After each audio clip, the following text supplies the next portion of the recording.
welcome back to another episode of the Buffalo Happy Hour. Mike, what's up? Derek, we are with our friends over at Addie's, so we got to give a quick shout out so that we don't get harassed anymore by Tyler for our sponsorship with them. So we are, of course, doing another interview in their tasting room, and we appreciate their hospitality tenfold.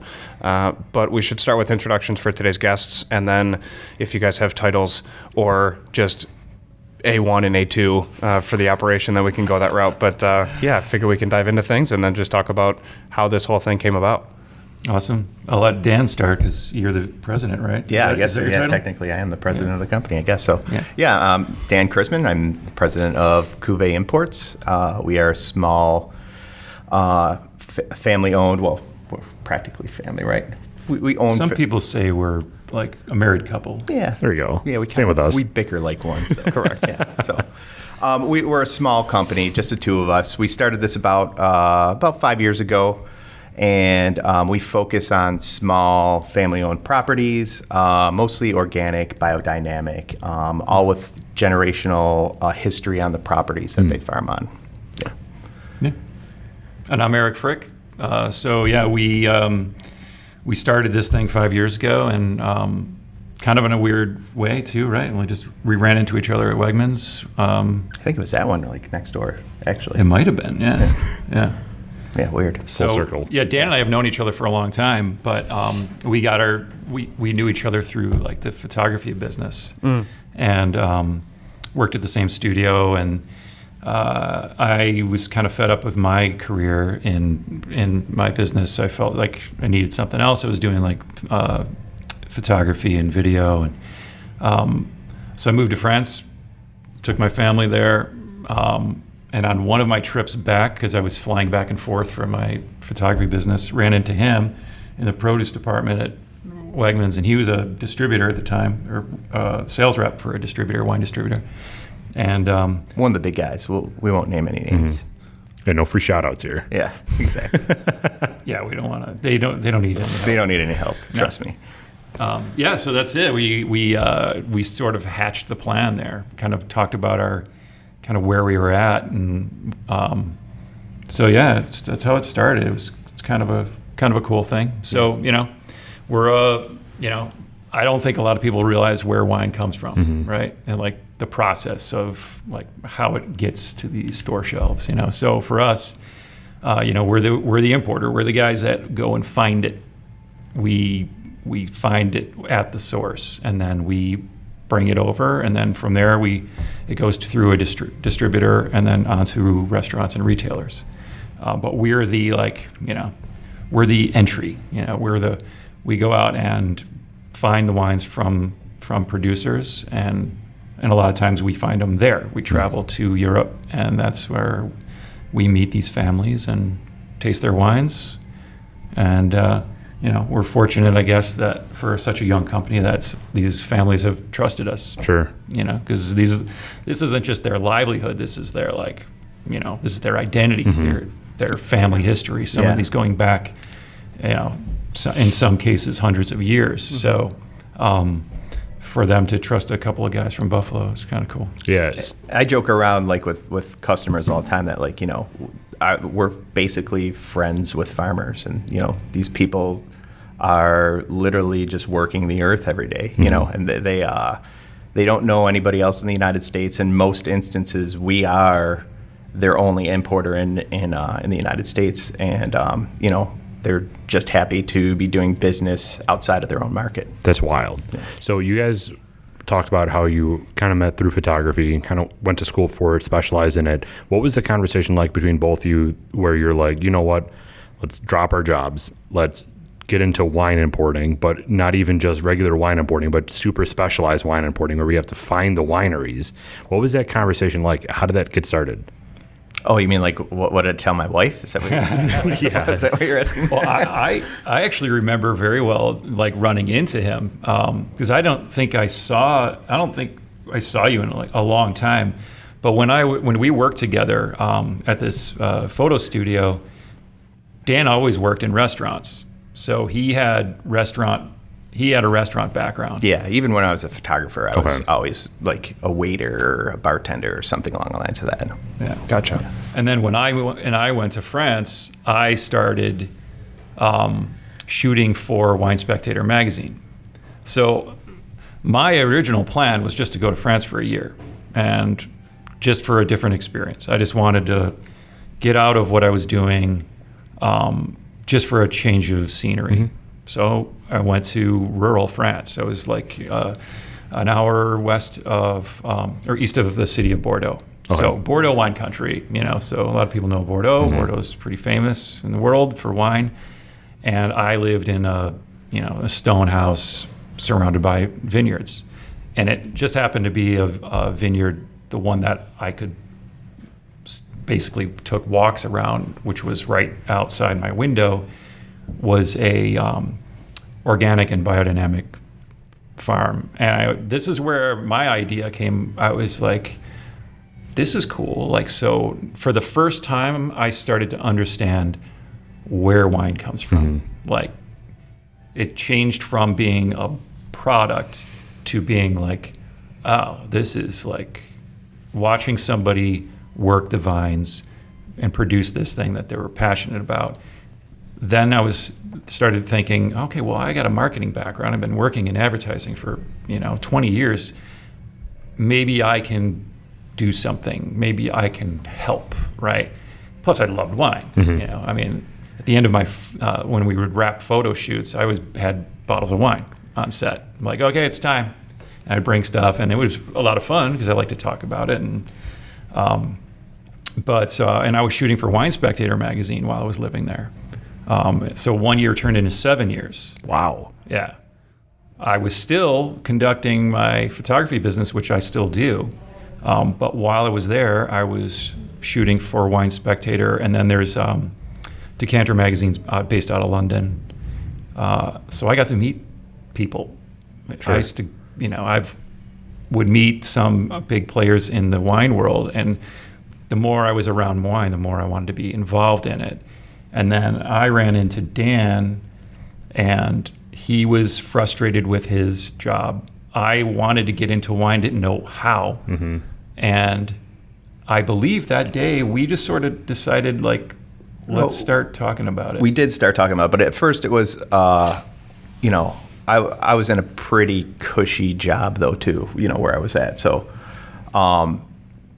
he had approached me about becoming basically a broker. So you weren't moving back from France yet. No, I wasn't planning on moving back to the States. So what ended up happening was, I was going to help him, broker these brands essentially, or figure out how to be a broker in the United States.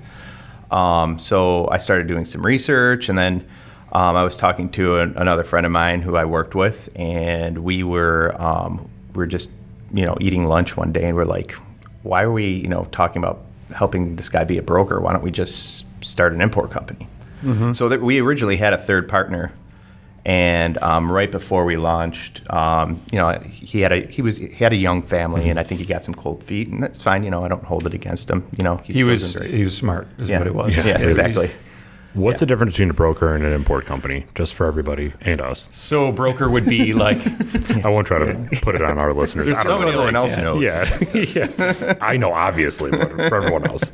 Well, so I could have, if I stayed there, I could have found producers, winemakers, that were looking for importers, and I would do that work for them for a commission, right? Okay. So I would take a cut of the sale to an importer. So what I was going to do was to look for U.S. importers for these wineries, and because I'm American, it would be conceivably easier for some of these producers who don't speak English, or they don't have the sort of the wherewithal to have to deal with, because it's not easy, from their standpoint.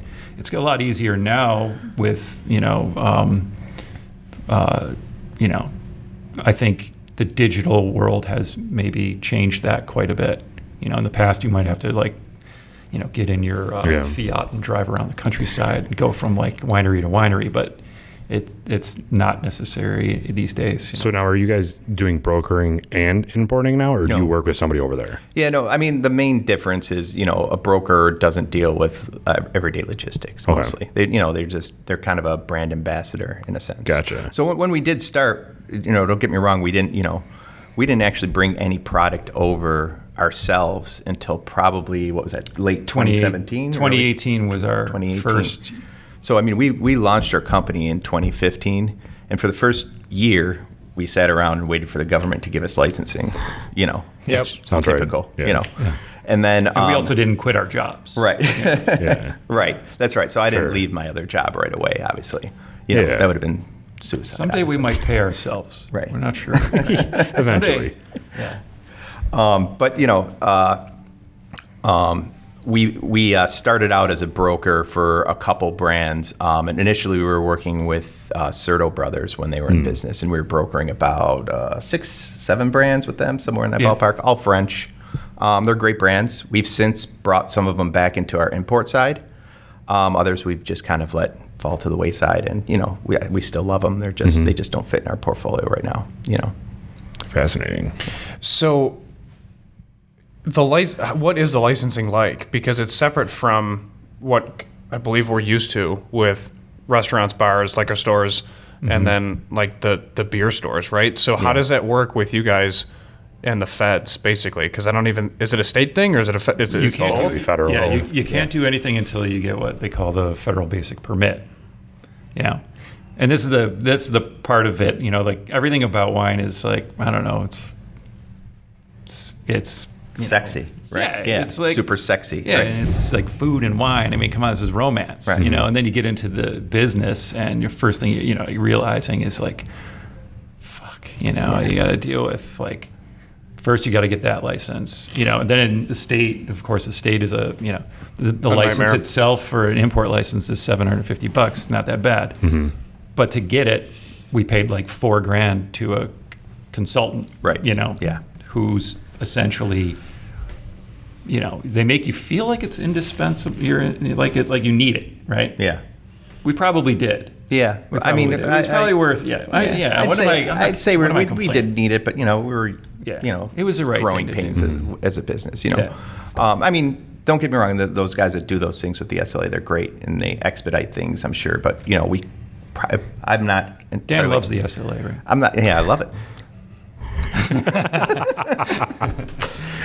But they're not entirely necessary. Yeah. If you wait, you can get the licensing in due time. In fact, we're applying for a different license right now. We applied in November, and we're hoping it'll come through in March. For what? Maybe. So right now we have just an importer's license, and that allows us to sell to already licensed distributors in the state. And then they obviously sell to stores and restaurants and things like that.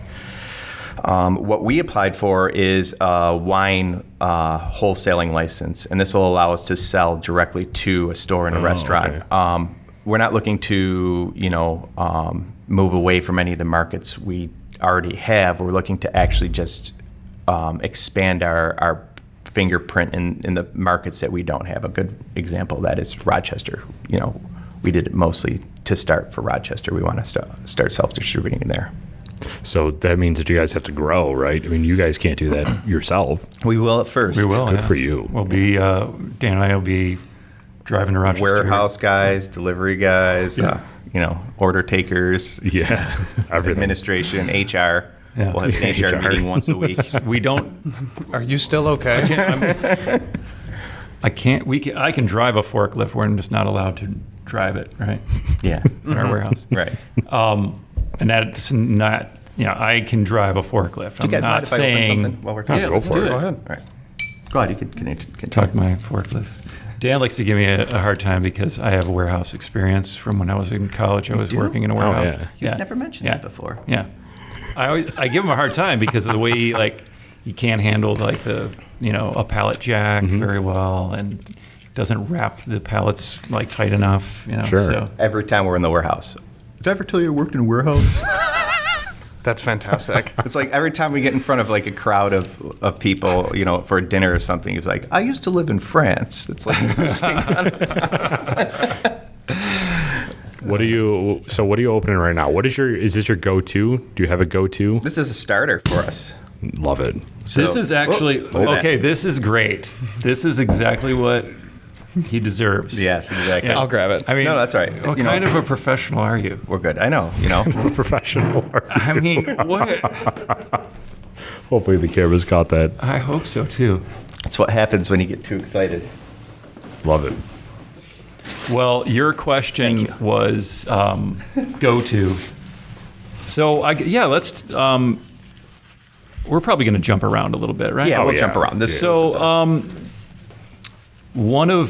This is actually a great producer to talk about, and I guess this is great for us because this is a producer that's you. been producing for.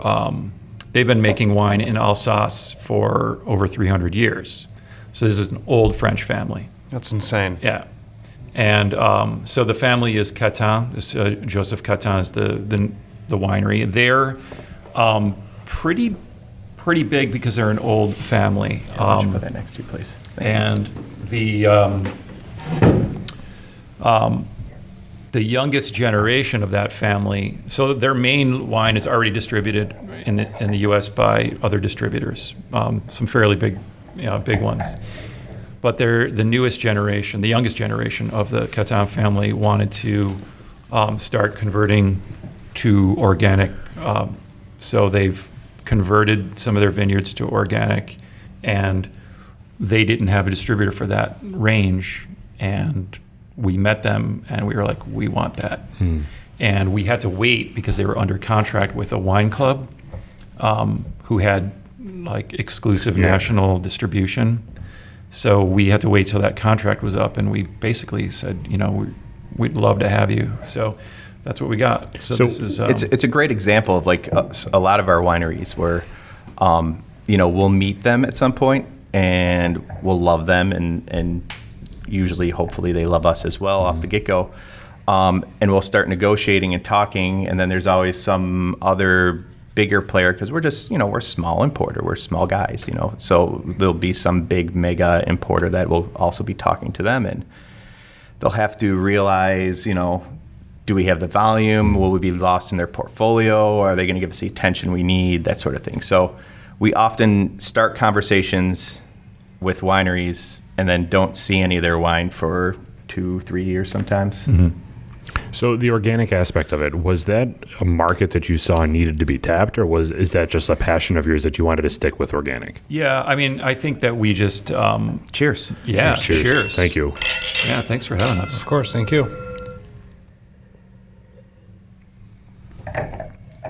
So that's nice, right?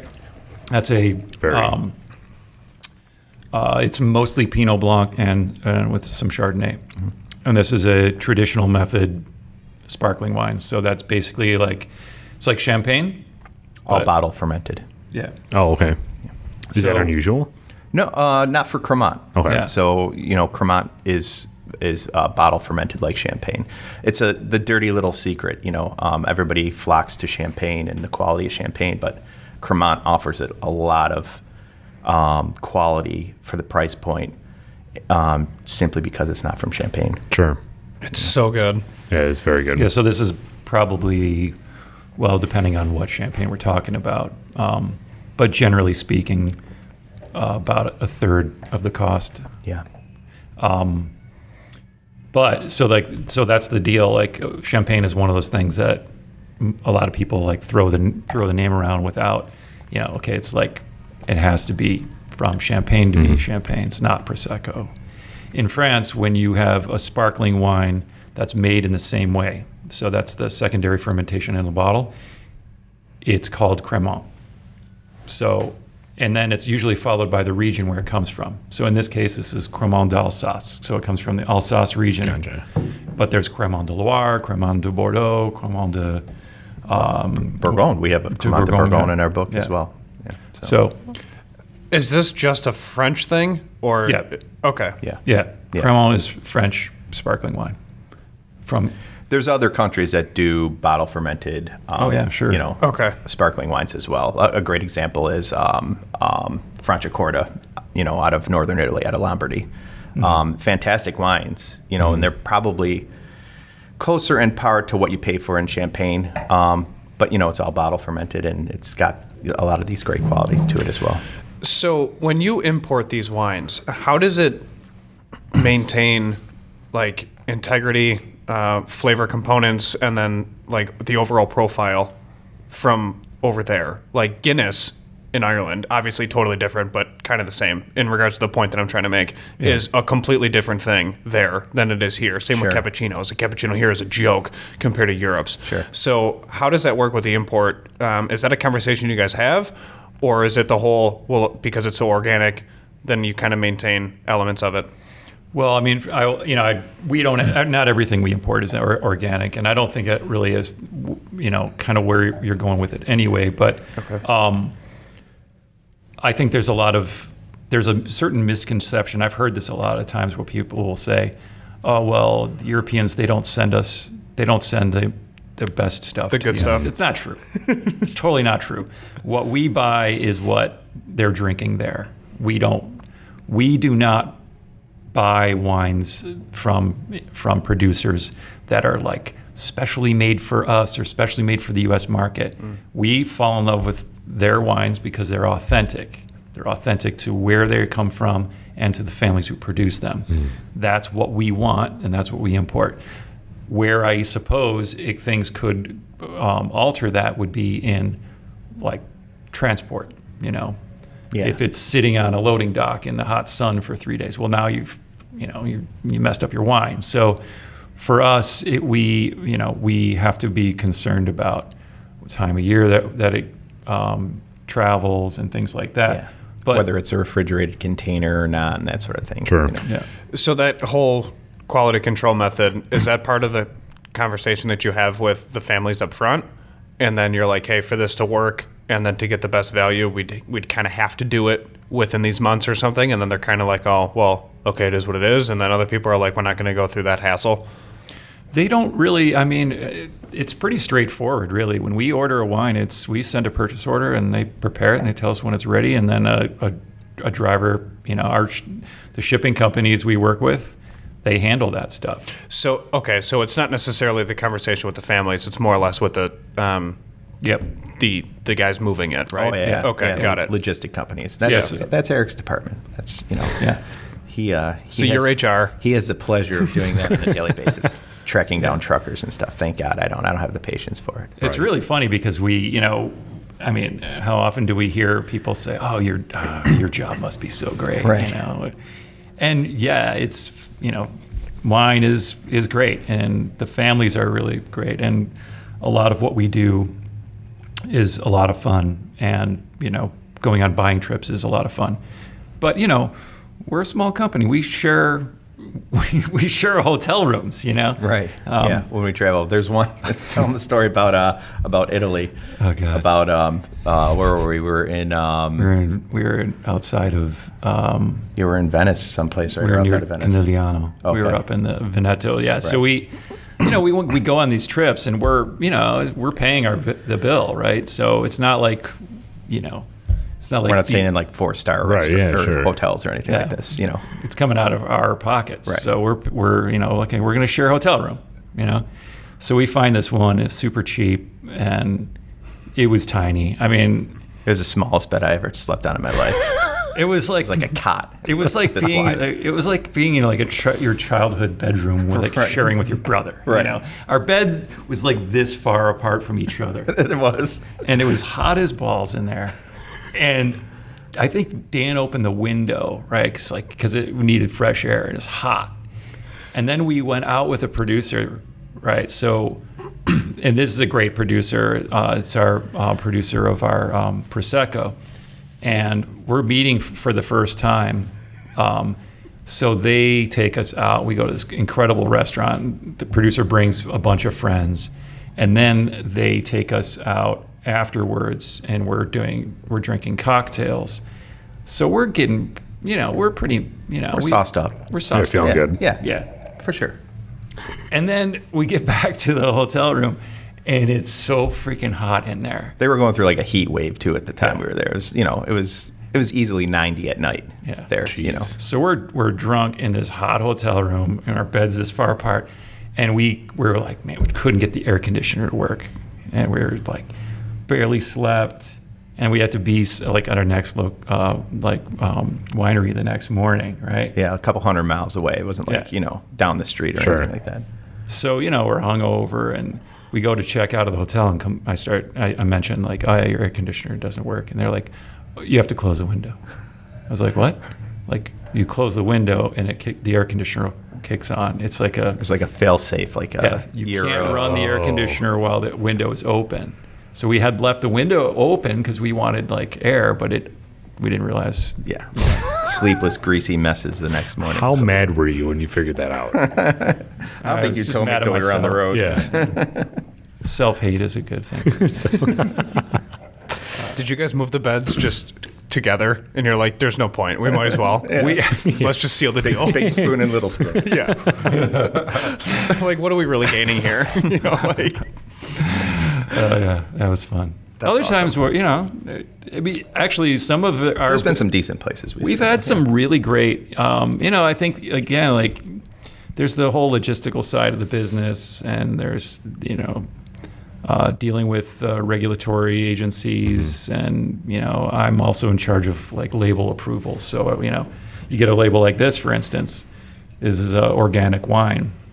To be able to say organic when you're going through the regulatory stuff with the government, there's challenges there for sure. You can't call it organic wine. It has to go through a process of certification, and so we deal with a lot of that stuff. But the best part of the job is the travel, and it is not just going there, but having wine producers come here. In January we've got our producer from Tuscany coming over, and it's going to be fantastic. Oh, sweet! And you guys are from Buffalo, I assume, right? Mm-hmm. Yep. Yeah, and we're Buffalo guys. So that's when we talk to producers, and we say we're in New York, a lot of them, their eyes light up, and they're like, oh, yeah, we don't have anybody in New York, because they think... Big Apple. Yeah. Yeah. And then, hang on, I got to down this so that I can... Be a part of the next. Yes, the conversation always is with producers when we first meet them, they're always like, oh, yeah, I'll be in New York City next month. Why don't we just do lunch or something? It's like, well... It's a 7.5 hour drive. Yeah. I mean, I guess we could, but it's not. But I'll say this about like Buffalo is, we're proud of where we're at. Oh, yeah. We often, I think in the beginning we might have been a little intimidated, but not anymore. Like now, producers will be like, we'll tell them we're in western part of the state, and then some of them will ask like, well, when are you guys going to start selling in Manhattan? And we'll be like, when the right time. But like, it's a shit show there. Manhattan's a tough place to do business. And extremely. So there's a ton of different distributors, small importers that are just distributing. And there's importers in New York City that create a whole business off of like 3 stores. Friends of theirs, and they'll have that'll be their only business. Mm-hmm. And there's enough business to sustain that. There's over 250 importers in New York State. Yes. Oh, wow. And like 90% of them are in New York. Yeah. Like New York in City. Yeah. Are there any around here, or is it just you guys? I heard of another one that just started up. No, well, there is one that actually I don't think sells here, but is licensed here. That's what it was. Yeah. Yeah. They're in Manhattan, but for some reason their license shows up on the SLA site as Buffalo. Gotcha. Certo Brothers was an importer as well. Oh, okay. But obviously they're defunct and we're pretty unique. I mean, I think we're the only ones that are like doing what we're doing. Yeah. So, without getting too deep into the weeds on it, because I know there's obviously like relationships involved too, but how does it work in regards to your position and then Addie's, the store? Because there's their selection's ridiculous in this building. Yeah. So what was that process and just kind of getting established in Addie's? I'll let you handle that one. Well, I mean, He's the distributor. He's got, I handle like The networking. the Europeans. Okay. He deals with the Americans. he is. He's the winery liaison. I'm more on the sales side.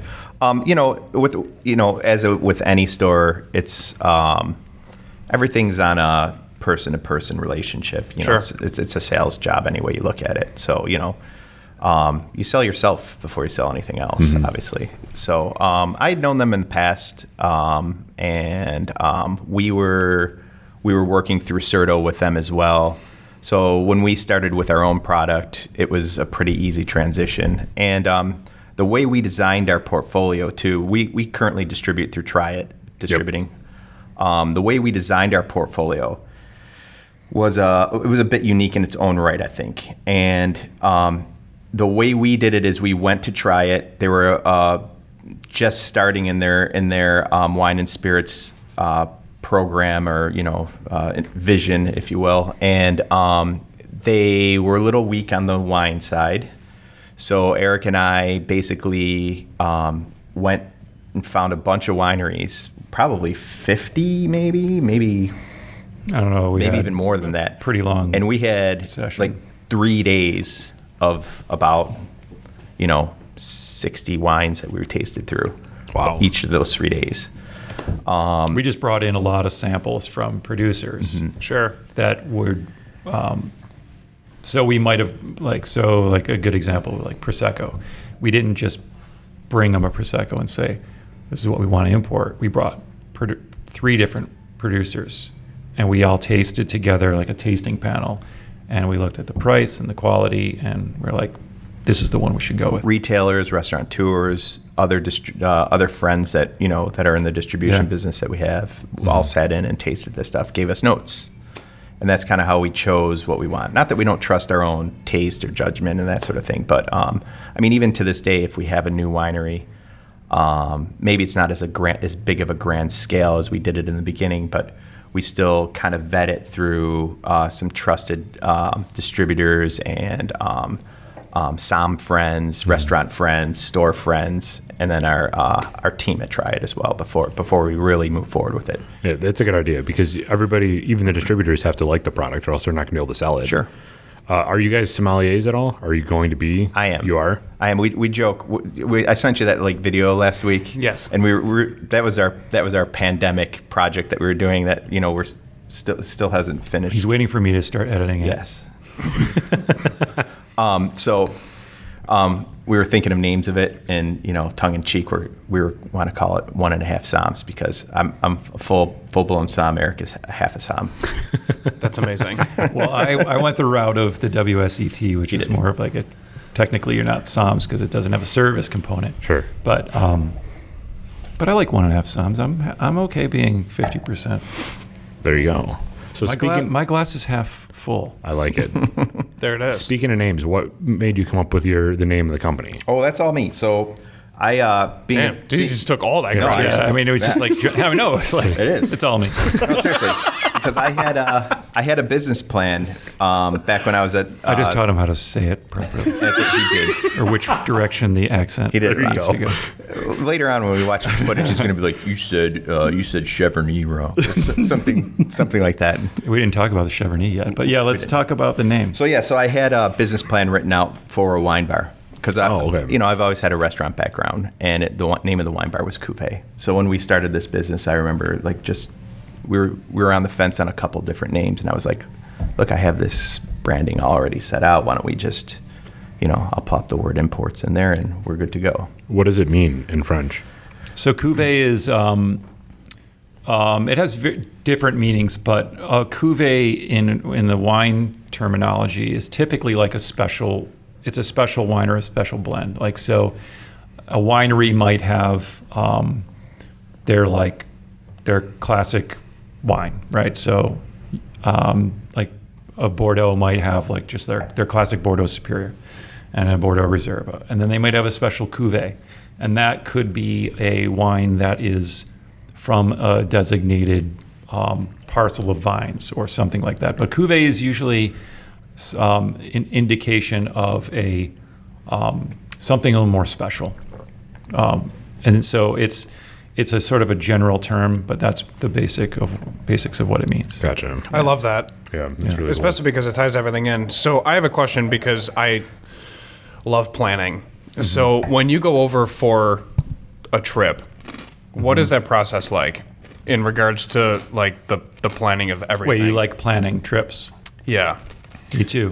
I Do love you? it. Yeah. Does it make you I'll happy spend inside? I spend hours going and looking at, all the items, because we have to figure out like how are we going to do it? Like we'll go to a trade show starting in Paris, then we have to go to another show in somewhere 6 hours away, stop at vineyards along the way. So, and we're paying for all of this, so we try to do it in a condensed period of time. Absolutely. So, but I think for us, it's really crucial to visit the wineries, and even if we've met them at a trade show, and wine trade shows are actually kind of cool. They're What are they like?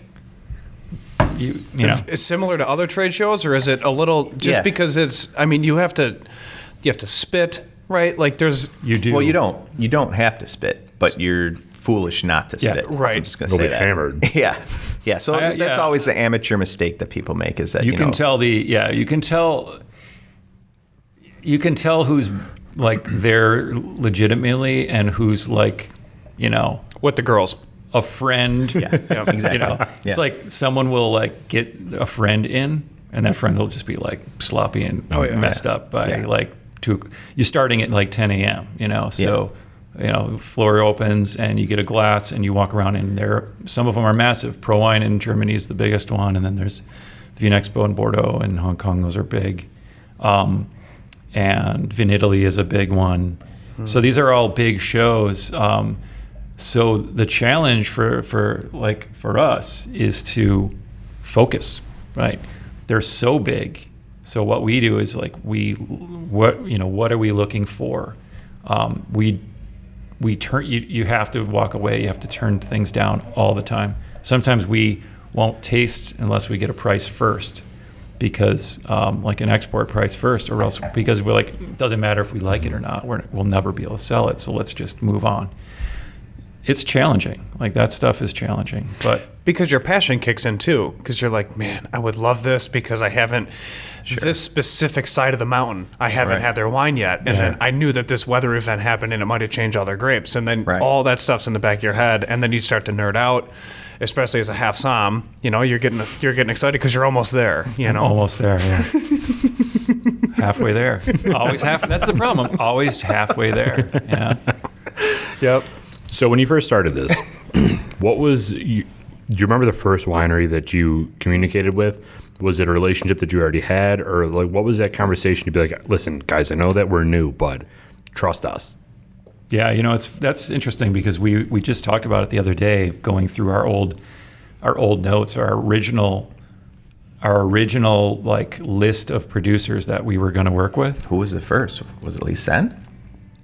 Might have been, but interestingly, one of the first producers that we were in communication with, we just brought in this year, like because we brokered through Certo Brothers with them, and then Certo folded or sold, and they became available. So we brought them in. So now they're ours. That's awesome. But I think our first producers were ones that I had met when I was living there. So they would be French initially. And then probably one of our oldest ones would be the Macario family, right? We love the Macario family. They're definitely like one of our top favorite wineries to. Yeah, I got to let Dan tell that story, but can I talk about this wine real Yeah, quick? please, Yes. because I loved it because I obviously destroyed it, and it tasted like apple to me. Yeah, there's a good amount of apple in there for sure. So this is a dude. Chill out I don't there, just Rick. do whiskey, He's, but he's like a half som now too. He's a quarter. Don't, because then he won't be able to walk out of the room. That's getting big. So this is a really rare wine, actually. This is a wine from the Loire Valley in France. So we talk about this one. This is Alsace. Alsace is along the German border. if you go to Alsace, it looks like you're in Germany because border changes through wars. It's Sure. It looks like Germany, Sure. and they eat sauerkraut and sausages in Alsace. Yeah. This is Loire Valley, and it's a appellation called Cour-Cheverny. It's the only appellation in the world, or the only wine region in the world that grows this grape varietal. And by law, the law of the appellation, the only grape that can be grown there is the Romorantin grape, and it's a rare grape from Burgundy. I'll pour my own because I'm talking and I gotta figure out how to logistically do that. You just got to send it. Yeah. It's a super cool region as well. Like right around there are these old, all these old chateaux and castles, and Chambord is right there. Is that a castle? Chambord? Chambord is a castle. Yeah. You know, it was the king's. It was a castle It was the that king's hunting lodge. Oh, if you okay. will. Wait, was Chambord a king's Lodge. Yeah. Yeah. I can show you. No, I should show you a he picture built of it. He built it for his wife. It was his hunting lodge. They told us that when we were with Well, he lied to his wife then. Damien. Yeah, all right. Well, he was. Are you king. seriously going to go hunting? I built it for you, babe. Yeah, exactly. Yeah, the guys are just staying for the weekend.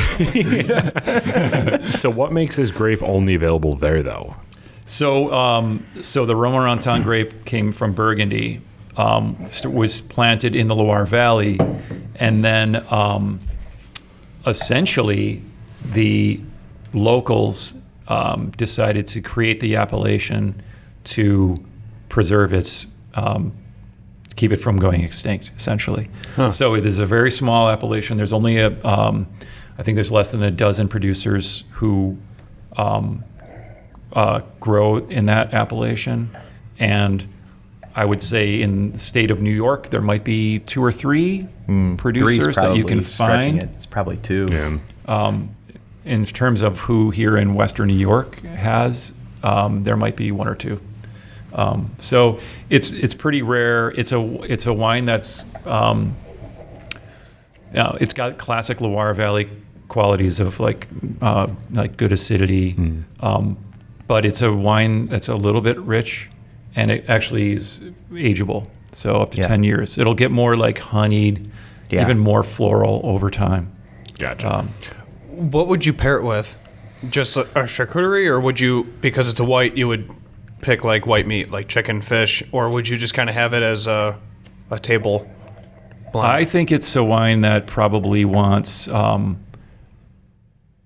think, the go-to for white wines is always like seafood. But for me, this wine actually could do like quail or duck something or like that, yeah. like chicken with with cream sauce. It feels like it can handle that.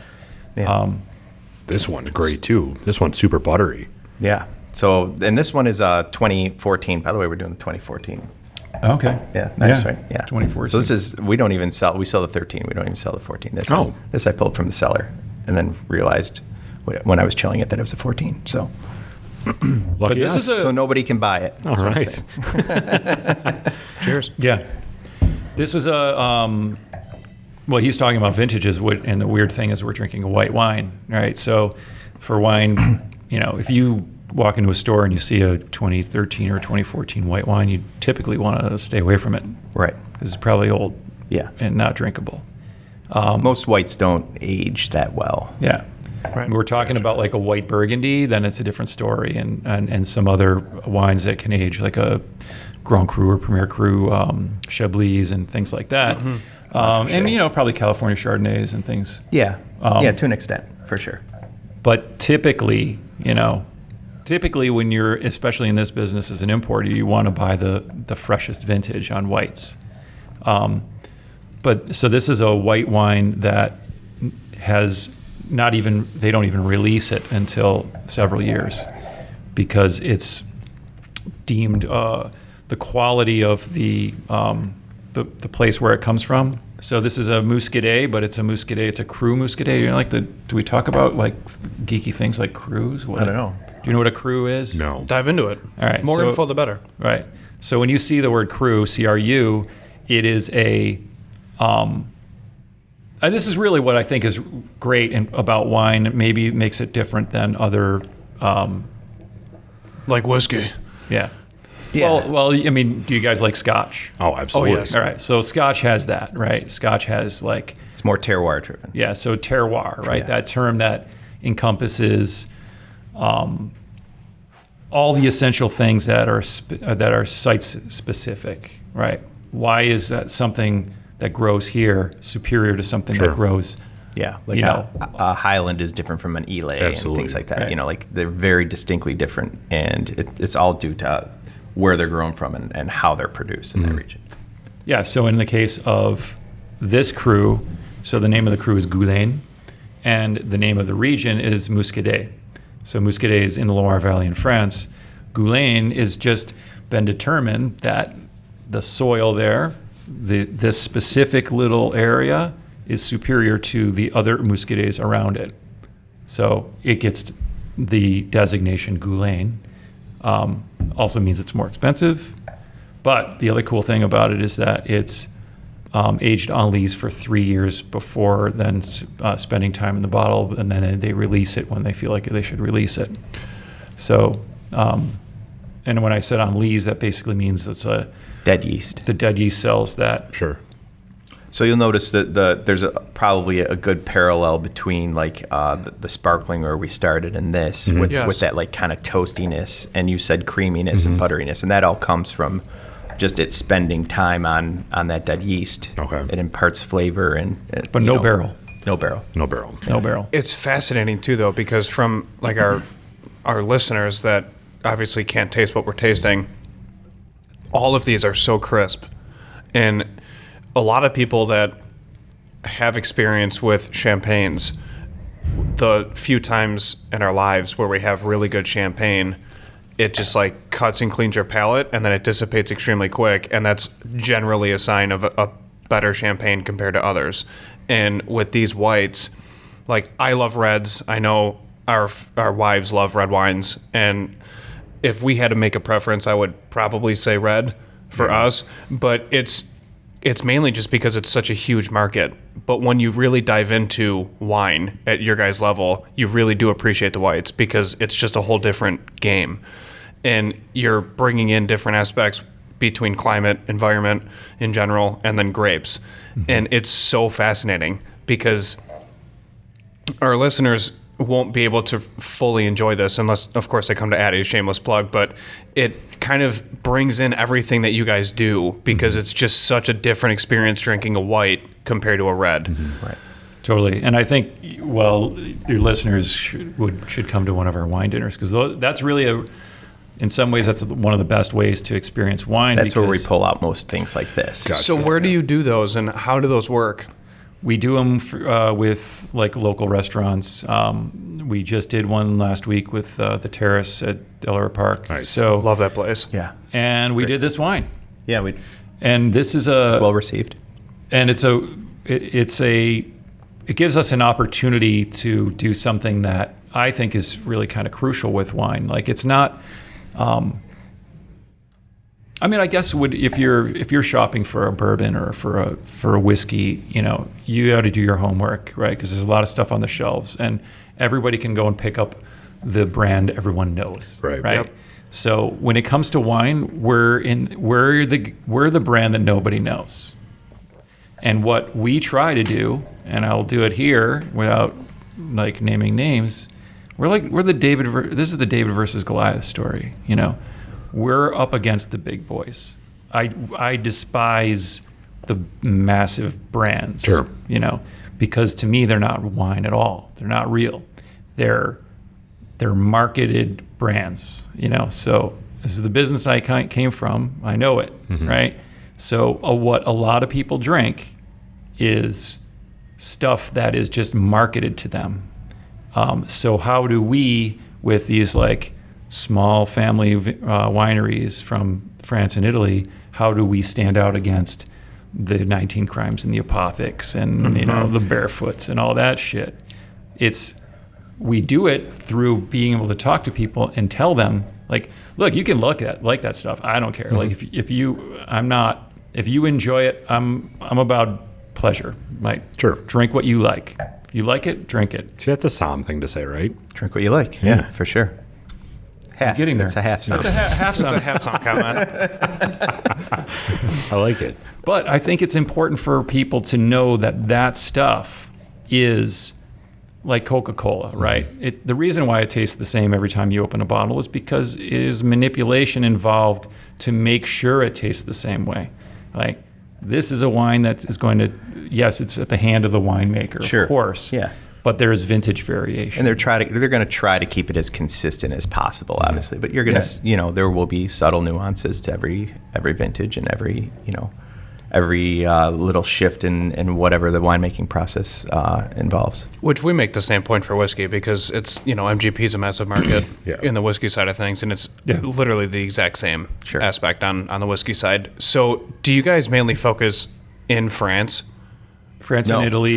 We have so like what? If I just you had only to pick pulled countries, up French wines so far. Oh, that's fine. That's fine. We haven't got there yet. We do. We're excited to bring in our first German producer from the Mosel Valley. Very this is true. This is another big deal. We've been for us. searching for them for like 5 years. So it's like right when we started, because my last name's Chrisman, and I'm German. Sure. So I'm like, we have to get a German wine. In our He's book. fluent too. He speaks. Yeah, totally. Fluently. You'd have been the first person that I met that fully, and then just went away. Yeah.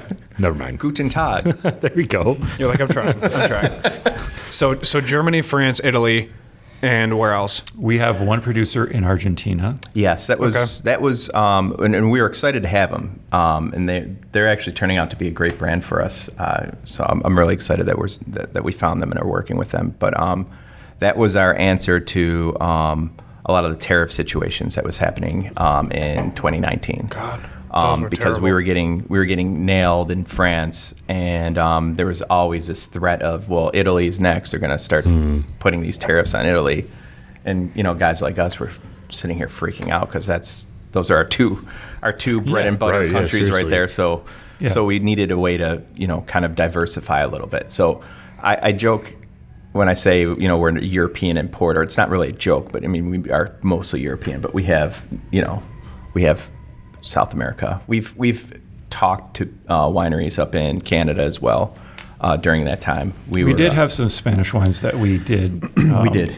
And we'll probably go back to Spain too. We will. We just have to we jumped into Spain. We didn't dip our toe in the water before we jumped into Spain. We just jumped right in, and the water was way too cold. Sure. And so we just have to find, the right winery to do business with. Have you talked to a winery and they were hesitant in committing to something because they didn't know if, one, they had enough stock to support overseas, or two, they just didn't know if they wanted to commit to something like that? I think that probably not the stock issue. I think that for us, this is one of this. Ooh, it's a red, but it's like a raspberry. Yeah, but look at it; it's frothy, right? Yeah.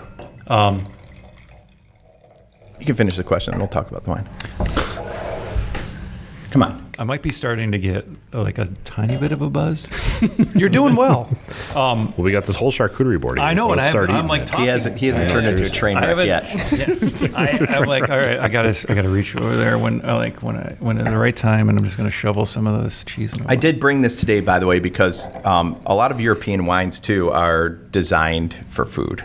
So we're doing great then because we're 3 deep and we haven't touched it. Me and Derek have been digging in. I tried one of you guys are like bread, solid and then I as a rock just over destroyed there. it. Yeah, we're good. Well, It's the Irish in me. and this wine in particular is a great charcuterie cheese board wine. But I want to answer your question, which was, were producers hesitant? And I think for us, it was always, for a producer to work with a young company, what I think we found was that producers who had a lot of experience in the United States were probably hesitant. They're like, who are these guys? Especially if they had distribution with bigger distributors across the country. I think we've got a bit of a grassroots vibe, and we were fortunate enough to sell our passion to producers who didn't have experience in the United States. So these are small family producers who make great wine, but they just never had the. They just either didn't invest the time and the effort into finding an importer, or were intimidated by the U.S. market, haven't really tried. So for us, a lot of, Dan said this earlier, a lot of our producers, you can't find them anywhere other than through us. You know, some of these wines, you can get them in Los Angeles and Buffalo and nowhere in between. Yeah, totally. We do distribute in Watertown and Ithaca. Other parts of New other York. parts of New York. Yeah. So is the goal or the objective to expand within New York? We or- want to take over the world. Okay, Yeah. perfect. I That's love what I'm that talking about. response. Yeah, no. Let's get after it. We have a 5-year plan. Yeah, take over the world. That's ambitious. Is it to like expand Buffalo? Is it to expand New York? Are you looking at other states? Like, what is the vision of the company? Well, the new licensing I was talking about earlier is simply to just gain some traction in markets that we feel would benefit from our portfolio. But, you know, just we don't have good distribution options out in those regions. So because we did go the route, excuse me, the route of the beer distributor, distributorship, I guess is the word I was looking for. Yeah, like the model. Yeah. They needed us. You know, we needed them in the beginning as well. So I think what that did is it kind of pigeonholed us into certain regions as opposed to finding a bigger guy that would bring us across the state. But that's problematic in its own right, because then you're in this big book and you're lost. And is somebody really going to pick out this obscure Sure. Lambrusco and, you know, there's Camus next to it or whatever else, you know? I don't know if they would. That's why I love what we do, because of this. It's a viable option now because people know it exists. Sure. So having this option in front of us to then have you guys discuss it just further emphasizes like everybody's mission statement between ours, yours, and Addie's. Like it's incredible. So you bring this in, you have it. How difficult is it to continuously get it? Oh, just in terms of supply? Yeah. It's not a problem. I mean, there is, of course, like there are years where, you know, we're talking about small producers. So if they have like a hailstorm, sometimes that can wipe out like 80% of their production. The Core Cheverny, the first year that we wanted to actually do business with We them, had they to were- wait 2 years. Even though they wanted to work with us, we had to wait 2 years because they were devastated 2 years in a row. with hail. Yeah. So they didn't have any, they had enough for their Jeez. markets, and that was it. They couldn't sell anymore. They ended up getting like money from the EU to install, Windmills. basically fans that because they had a problem with frost. That was it. So for they us. had to get That's the hail. yeah. Yeah. So it's basically a way of like blowing the frost out, you know. But you know, from that side of it, it hasn't been a real problem because we're a small company. We look for small companies. We don't really we don't go after big guys. You know, we recognize that the relationship is not going to work. You know, like if we see somebody who we like but they're big, they're going to want someone bigger. You know, so we find the producers who. You know, a lot of the producers that we buy from, they couldn't supply the United States, you know. So that's another thing that, you know, like I started getting a little worked up about the Coca-Cola brands. But those wines, the reason why you can find them in every corner liquor store across the country is because they're massive. Sure.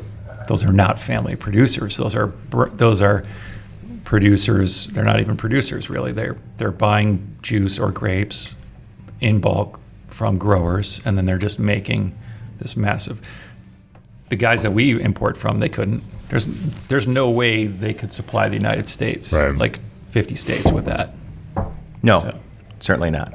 Do you buy a set amount from each one, or does it just depend on the winery that you do business with? We buy like the way, you know, we start running low, we place an order. Okay. Yeah. Some We're of still them figuring it out. Yeah. We run out of stuff. We do. It's my fault, really. I'll take the blame for it. I took the credit. I took the credit for the Cuvée. I'll take the blame for the out of stocks. You're such a good guy. Yeah, all right. We'll have an HR meeting tomorrow about it. So this one, the Lambrusco, tell us a little bit about this one. What makes this special? You were talking about how it foamed at the top. It's definitely carbonated a little bit. Yeah, what do you, first of all, can I ask you guys, have you ever had a Lambrusco before? No. No. So this is this is a good example, I think, of why we do need to talk about stuff. Because if this is sitting on a store shelf and you don't know what you're going to get, no one's going to buy Yeah, it. no idea. So Lambrusco is typically, this is like the Lambrusco that Italians drink. Some of us grew up in an era of where my parents used to drink Riuniti, you know. Can Yeah. Yeah. you know, that sort of thing. What was the jingle? Riuniti on ice, so nice. So Right? nice, yeah. Do you remember? You know, you guys are too young. Yep. Probably. I won't It's bring okay, up the French. I'll bring that up later. Oh yeah. So this is what you would drink if you were in Emilia Romagna or Lombardy on a hot summer day, sitting outside in a cafe with a charcuterie board. This, however, is not from Emilia Romagna, so I don't know why I said that. I said Lombardy after that. Okay, all right. I started to say Did he, though? Lombardia, Did he? and then I was like, "Oh my check the god, I'm tape. going to sound douchey," and then Can we get Dan's going playback to be on like, this? "Oh, you got to, oh, you're trying to sound Italian." Yeah. Fragile. So fragile, exactly.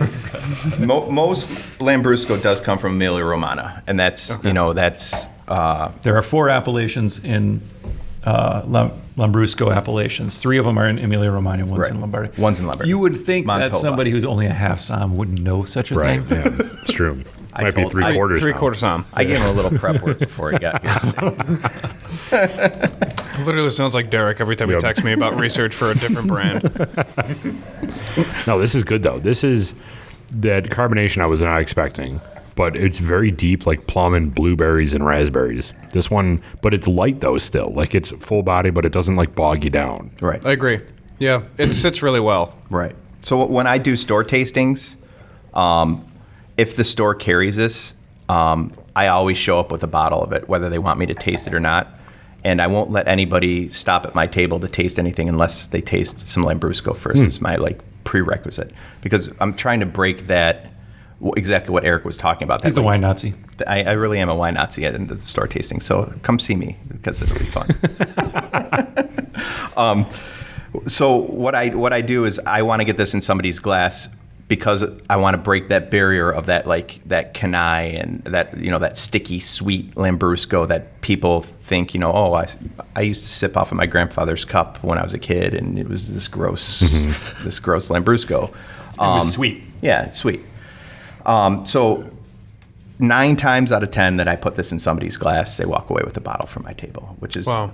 amazing because it's so easy drinking. It's got good acid. It's very versatile. It covers a lot of different drinkers and that sort of thing. How much is it? $12. Really? $11.99. That's why I love wine. Is a lot of it is so affordable. Like when you compare it to whiskey, which is what we buy. I mean, everything. Like you're getting you can find a very good bottle for under $30 of wine. Sure. Easy. Yeah. Easy. Which is so fascinating to me. The other ones here that we tried, I mean, all of them were absolutely delicious. That's $20. I don't know. No, that's $19. $19.99. No, $19. Yeah, so What is it? $18.99. so like This one? $28 I think in New York. $19.99, but Yeah, really. Yeah, exactly. These aren't New York City prices. Just Right. double it and add like $10. Then you're you New York get City Buffalo. prices. Yeah, this is Buffalo, baby. Yeah, no, these And are. then the second one is like $20. Yeah. And the Goulaine, if you got the vintage that we actually have in stock, not the 14, Right. would be 21. I actually looked it up today. I think. yeah, so not bad. No, not at all. Not for what it is. Yeah. It's incredible. But this guy's like $12, and this is what I love about this wine is I present this wine to red wine lovers as a summer red because on a hot summer day, even if you were a big fan of big bold cabs. red wine in the summer on a hot day is not always easy. Yeah. No, it's got to be the right wine. This is a great barbecue Absolutely. wine. This is a great burger wine. Oh, it goes great with just even barbecue ribs and that sort of thing. Like fantastic. It's crushable. Yeah. It's Sure. only, and you said it's only 11%. Oh, wow. Yeah. That was my next question. So what are the percentages on the ones we've had so far? This guy's probably all lower. 13. No, it's 12 on the sparkling, the 12 and a half on the Cours Chevigny, and the Goulet is probably 12. So the whites. We're gonna get into reds now, right? Yeah. So if somebody was to go to a liquor store and pick up the epitome of what you guys bring in, like this is our brand that we love to bring in because we believe in it, like this is what we stand by, what would they go grab? That's a tough question, right? I mean, I think that Thank you. You're welcome. I don't think that, I would say that, oh man, that's a really difficult question because there's a lot of diversity in our portfolio. Okay. We are, Could I answer it? yeah, go for it. All right. Cut you off. Because Am I doing most of the talking here? no, because this goes back to something that when Dan's Eric, passionate about his answer. I can tell. yeah, I am, Yeah. and I think you're going to like this. All right. So when we started the company, we looked at other companies like Skurnik. If you're not familiar with Skurnik, Polliner, Bowler, yeah. like these really like well-known, well-to-do portfolios that were all put together by, like a couple guys. Well, I pretty would say much. that's too, like, in just out of respect for those companies, they're highly regarded portfolios, and they're not the household brands, right? So they're same philosophy, right? So they're family producers, small producers, terroir-driven wines. So I think we knew that that's what we wanted to do. The challenge being we're not them, and they're established for a long period of time. So to find those kind of producers who are going to jump onto our bandwagon is going to be a challenge. Well, and here's I'm gonna stroke his ego for a second here, because I was wrong when we first started, and he would go into wine shops and he would look at the back of the bottle first. And I was like, nobody's ever going to do that. That's stupid. Nobody's ever going to just pick up the back of the bottle, look who the importer is, and pick a bottle that way. But we're so grassroots. That's where our marketing goes now. Sure. So to give you the long answer of your question of what is the best wine in our portfolio, there's obviously not one. But if you go into the store and you take a look at who the importer is, it'll tell you a lot about what wine is in the bottle. Okay. So it's we kind of like to think of ourselves as putting together a very carefully curated portfolio. So if you see Cuvée on the back, you have mine and Eric's guarantee that it's going to be great wine. Sure. And I think Paul Anner and all those other guys, Bowler and Skurnik, those guys fall into that same category.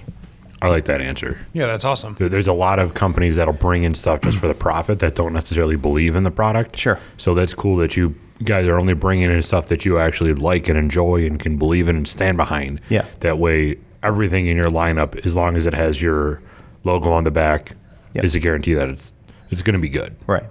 So what is this We one? don't. I mean, I would say that we adhere to the philosophy that if we won't drink it, we don't buy it, right? So, and I know it sounds like a little bit cliche, but it's true. Like, we often talk about, we're just like random conversations where we talk about the wines that we are in our portfolio that we enjoy drinking on a regular basis.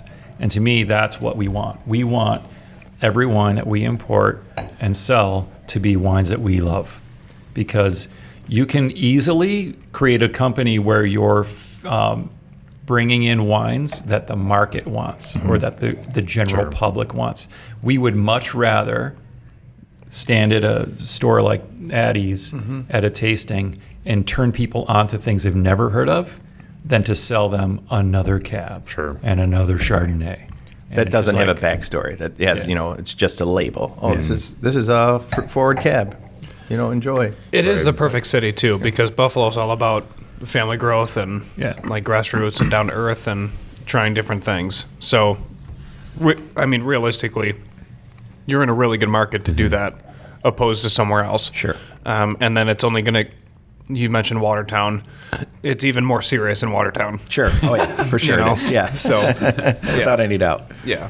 Yeah. So where can people find you, or what products you're bringing in next, or where they can like find your products? What liquor stores are you in? Do you have a centralized area where people can look to see where you are? Yeah. So we spent much of the lockdown working on our website too, and we use that as a catalyst for all of our marketing now. Okay. I wanted a single marketing point that everybody can go to. So even like all our social media draws back to that website.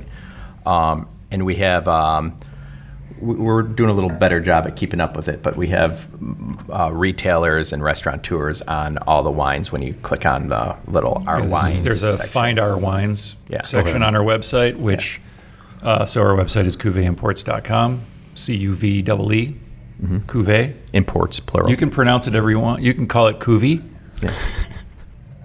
Cuvee, Cuvee, yeah. but it's Cuvee. So on the website, there is a Find Our Wines, and it's an interactive map. So over Buffalo, it'll show retailers and restaurants that have our wines. Or if you were even to just pull this, if you went even to our wines and was just going through our portfolio and was like, oh, well, what's this Monferrato that I see? And you click on it.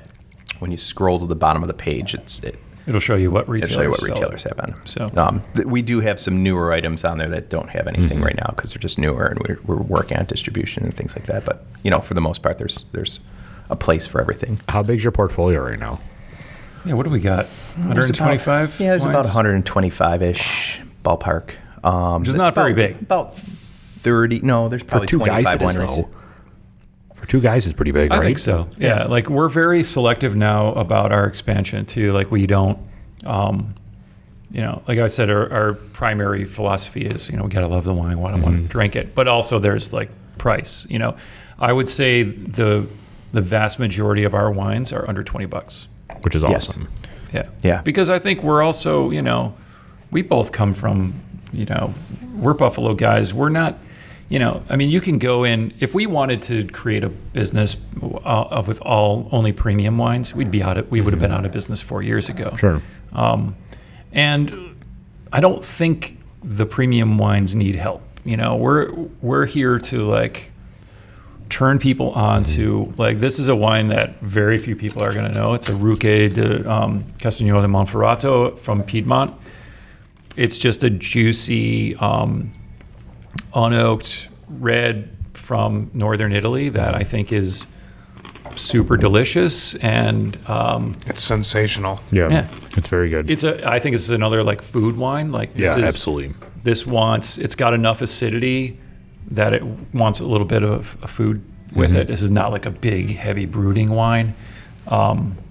So, This would be really good with like a pork tenderloin, in my opinion. yeah. Yeah. It's Yeah. really good.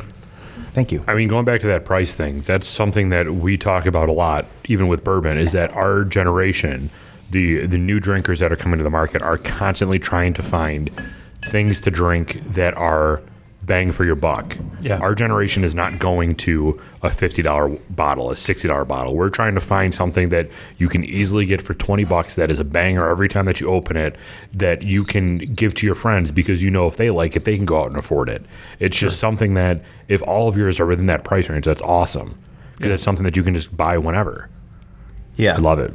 Yeah, when I was in, I lived in Ohio for a brief stint. I'm sorry to hear that. Yeah, exactly. When my wife was in grad school, she went to did you live in Youngstown, Ohio and I was in too, or- Youngstown of all places in Ohio too. So Wait, is Youngstown like a great town? Like I don't know anything about Youngstown. It's even more Rust Belty than Buffalo, and about like an eighth of the size. How is it compared to Watertown? Because we've talked about Watertown. Oh yeah, you It's know what? still a little bigger than Watertown, but Actually, the only reason Watertown No exists offense is to our Watertown viewers. yeah, it's just Watertown is nicer than Youngstown, honestly. Really? Yeah. aspects of it, yeah. But Watertown exists because of Fort Drum, so it is what it is. But yes, Ohio is just very Ohio. Put Yeah. it that way. It's a super working class town. So when I was there, I was studying for my SOM tests and things like that initially, and I was running a small wine bar, and you'd get this 1% crowd that would come in, and they'd buy up all the Camus and things like that I had in the store, all these high end bottles that they're good, but they're not great. They should be buying Premier Cru Bordeaux, which I also had in the bar and things like that. And then I'd have people, more working class people, come in to the wine bar who didn't know much about wine, and I'd always draw them to some place in that like $20 to $30 retail bottle, And what I found out is that like those type of people were way more appreciative of my expertise than the people that were just looking for a bottle of Screaming Eagle that I didn't carry, and would get pissed off at me because I didn't have a bottle of Screaming Eagle or whatever, So I kind of started writing a blog at that time, which I'm sure is still out there somewhere in the ether. I don't know. I haven't checked it in quite a while, but Wait, do you want to plug your blog right now? Yeah, let's do it. So go to www. No, I don't even know. I don't even know what it is. It was a Blogspot. Does Blogspot still exist? I have no idea. Blogspot? Yeah. Maybe. Yeah. I've never heard of it. I don't know. Well, whatever. Okay. It was a long time ago. If I haven't heard of it, no one's heard of If it. you don't know, well then. But so I dubbed myself the blue collar sommelier there, and so I've always had that like mantra in the back of my mind, like our key customer that we always like to reach out to is more of the everyday person. Mm-hmm. We have stuff that is collectible if you want to collect, but it's very, very rare. It's a very small. It's a very small part of our portfolio. We want to reach the everyday drinker. I love that because there's people that buy Lambos for Lambo. Right. And then there's people buy a range for range. And then there's the people that buy the C8 Vet because it's got the same numbers, if not better, on the Nuremberg track than a Lambo. And they're buying it for $67,000 compared to $250,000. Right. And you can do that with wine. And that's what I love about it. And you can also do it with bourbon. Right. And Absolutely. you're going to find different states create incredible products that aren't Kentucky in the whiskey world. And that's what we talk about. And then you guys are doing it with whiskey with wine, because there's so many great families that produce products that their quality control is up there with some other wineries that may be in Bordeaux, where it's literally like $100,000 for a half acre. Yeah. And it's just because of the soil. So for you to bring that to Buffalo is sensational, because there's a huge need for that and a want. Really, it's not even a need; it's just a want. Well, I think wine is like way more intimidating than it needs to be, right? So I think, especially European wines, I think there's no question that the brands that do really well in this country do so because of marketing and maybe flavor profile.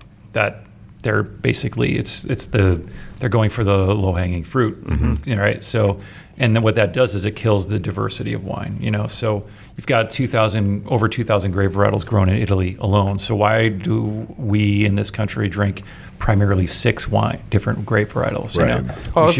We should be exploring. Fair point. Right. Yeah, and I think so for me, we both come from I'm working class kid, so for me, I just want people to understand that wine's not about, this isn't about top end stuff, that in most cases, whether it's in California or in France or Italy, it's just bullshit anyway, right? So, I lived in Bordeaux, and the difference between a really good, well-made Bordeaux at $50 versus a luxury brand Bordeaux for $600. Sure. Come on. You're going to tell the difference in the glass in most of those cases? No. So I think that for me, this is about pleasure. Like, wine is about pleasure. Number one, always about that. Mm-hmm.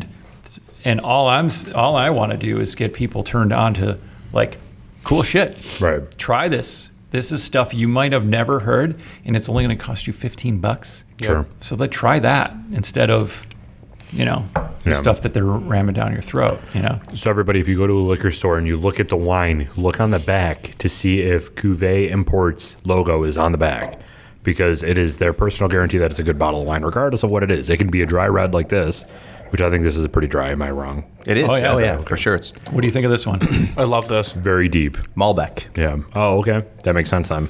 Yeah. So not your Malbec from Argentina, which we do also bring in. We have a great Malbec from Argentina, which tend to be more fruit forward and luscious and more of that American palate that Eric was talking about. That that this is deep and perfumey a little bit. right. So this is A little bit earthier. This is from the Cahors, so we're in the southern part of France. Close to the Spanish border, the Basques down there, and Malbec reigns down there. It's one of the This most is the widely grown. birthplace of Malbec. Yeah. By the way. Oh, Yeah. Oh, that's awesome. I didn't know Interesting. that. Okay.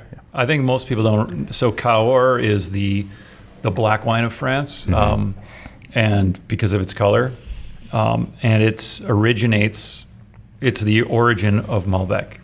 So it was a French guy that went to Argentina with plantings, and that's how it started there. That's awesome. this is such a nice color too. But this is where it comes from. Interesting. Yeah, and this is the producer, super cool producer, who's married into a French family, but he's from the French Polynesia, so he's an islander. Nice. Yeah, And then that bottle's how much? Well, that's the Calcaire, so that Calcaire is probably- it's under 20. It's under 20. I think it's 19. yeah, Yeah.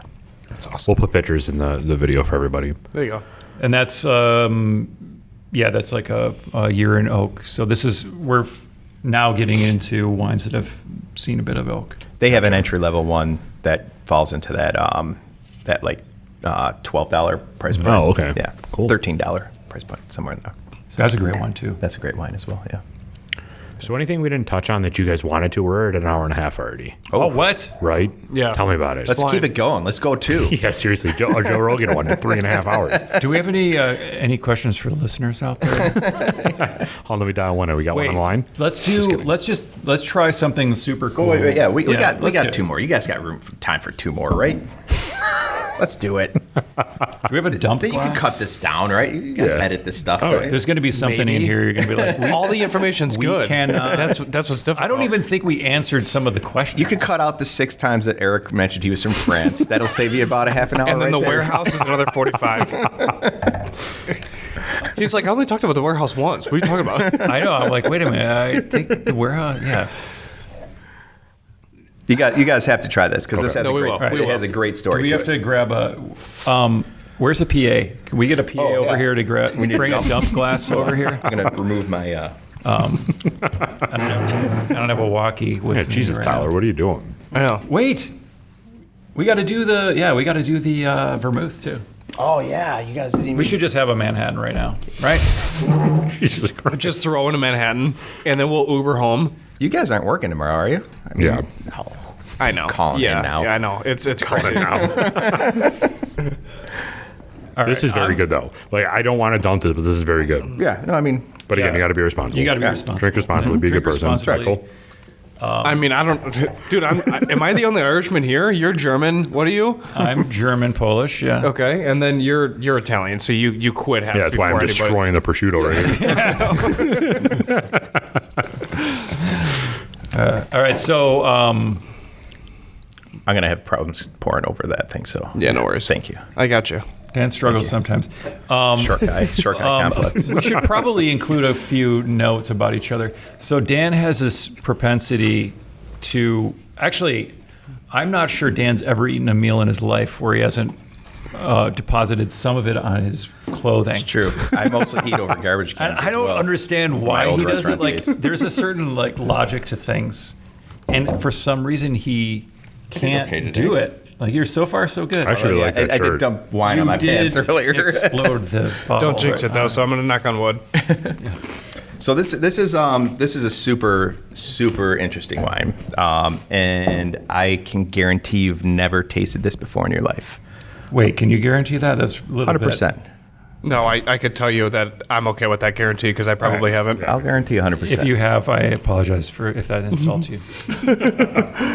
So this is, you're familiar with the Medici family, being from Italy, Derek? Yes. Okay, so. Do you I watch could tell the show? just by the last name. Yeah, absolutely, right, yeah.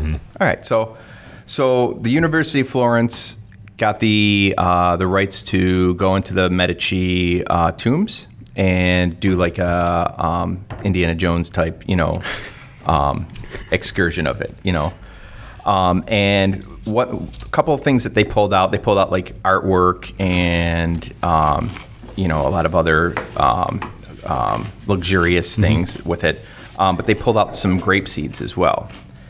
So back in medieval Italy, if you were Renaissance, yes, thank you. It was the Renaissance. It wasn't Medici medieval. was- Thank you. Yes. Sorry. No, you're right. You're correct. Thank you for correcting me. This kind of smells hoppy. Yeah, I guess. Like a little earthy, bit. hoppy? Yeah. It's super earthy. Yeah. Yeah. Like a turned soil almost. Yeah, absolutely. Yeah. So you were buried with your wealth. You were buried with things much like the Egyptians were. I'd have a very empty casket, just so you know.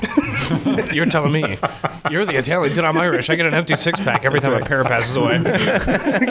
Smack on the rear saying good luck. Yeah. So what they did is they found out off of one of the paintings that they found in the tombs what these grapes were, and they were able to re-inoculate them, and they were lost varietals from Tuscany, and Wow. Fogliatanda is the grape we're drinking. This is a lost varietal. It was wiped out with the phylloxera epidemic. Because you guys aren't wine guys, I'll kind of give you some insight on phylloxera. It was in the mid 1800s. It was a little bug from the basically United States, traveled on a boat, made it over to Europe, and just devastated all the vineyards. We ruin everything. Yeah, No doubt. Yeah, it's our fault. It really is our fault. The weird part about the phylloxera situation is the Americans destroyed all of the vineyards in in Europe. Right. But then we're also responsible for saving them. Right. Yeah, In a weird way. They grafted our rootstock onto onto their grapes, and basically what happened is the phylloxera was not able to destroy American rootstock because it's it's not an invasive species. Sure. It's just a pest essentially in the vineyards. So we did save a lot of the vineyards, but things like Fogliatanda, Pugnatello, and Barcelina, right? Barcelina. Is that how you say it? Barcelina? Barcelina. Okay. Barcelina. Technically, this is not Fogliatanda, by the way. It's Folia. Is it? Yeah, the Folia. G is All right. silent. All right. Folia. I told you there would be a moment here. What percentage is this? 100%. Oh. 100% Folia Tonda. Yes. Not ABV. You're asking ABV. Yeah, what's ABV? I'm sorry. I was like, well then. I'm going to slow down. What's your guess? I'd probably say 14.5. I was going to say 11. Interesting. You're about right in between. It's 13 and a half. So it's not Oh, big. shit. That's why we're business partners. Yeah. Well, you've gotten a taste of how we operate here Yeah. too. Yeah. So what the University of Florence did once they got these things growing, they found about 5 different wineries that the terroir was right for to reintroduce these into the Tuscan landscape. Sure. So there's about 5 wineries right now that grow Fogliatanda, and this is one of them. That's awesome. And it hasn't been drank since the mid 1800s at the very least. That's incredible. It's And how much is this? This This is one's a little about pricier. Well, yeah. 75 bucks? $75. But with that story. Ballpark. Yeah. Yeah. They That's do. awesome. They produce other wines that there's blends in it, so they have Pugnatella and Fogliatanda. Just said it right that time. You got it. Fogliatanda. Into the blend with Sangiovese. It's called Imprimis, and that one retails for $30. Oh, okay. So That's a great you one, yeah. could get into it without Yeah.